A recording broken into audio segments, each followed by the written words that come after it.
Autonomous driving simulators. But why do we need them? Welcome back to my channel, and this is Agil.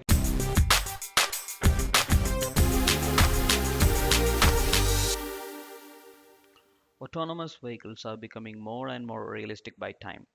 Thousands of vehicles are being tested on the roads by many companies, which now have accumulated millions of miles of road testing data, which in result have helped them enhance and validate their respective algorithms. Just like every other vehicle, autonomous vehicles should also undergo almost every traditional testing and quality assurance. On top of that, it should also prove to be as much as safe or reliable as a human driver or better. So the algorithms should inevitably prove themselves to be let out into the world. But most regulations will not allow this to happen because it is not that safe yet, even for testing. Although now some cities have allowed certain companies to do the testing on the road, that too in limited areas and in limited capacity, that simply won't present much scenarios for the algorithms to learn. The virtual testing environments have the capabilities to solve much of these problems. That is why most of the top players are pursuing the same. But what solutions does virtual test drive offer and how can they be leveraged to our needs? Let's go through some of them. Number 1. Cost saving. A fully equipped autonomous vehicle may cost around half $1 million. So just imagine you need a fleet of 20 such vehicles. That alone will cost you around 10 to 12 million dollars in hardware. After that, you need to follow so many regulations and get numerous approvals to get it to the road just for testing. Now, in case of a simulator, a base model is all you need to start. You can then make incremental changes from lessons learned by testing it on the virtual environments. Does this mean we can avoid the traditional testing methods? Absolutely no. I mean, come on, lives are at stake here. But now, the algorithm would have learned so much from the simulators before it even hits the road for the very first time. This way, a good amount of money will be saved since it will help reducing the numbers of physical prototypes. Number 2, distance coverage.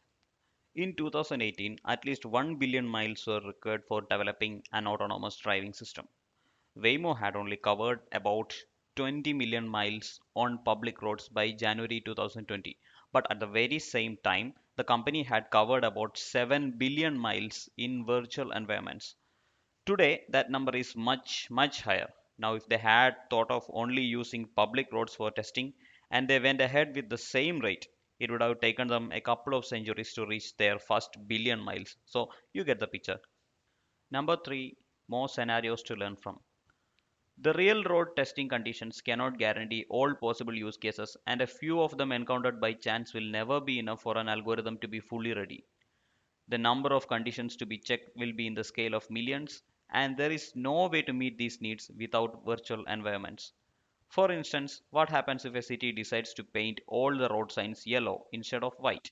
What happens if trees grew larger to block the view from seeing the pedestrians? What of children dressed as pumpkins out for a walk in the Halloween? These scenarios are to be considered but might not be encountered in the real world. Number 4, safety.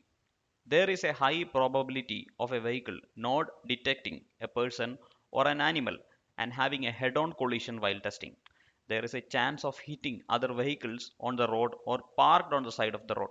There is a chance of not recognizing a traffic sign and meeting with an accident.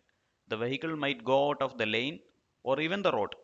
All these scenarios will still occur in the virtual environment, but the differences are there won't be any harm to any person or animal and no lasting damage to a vehicle prototype or third party property.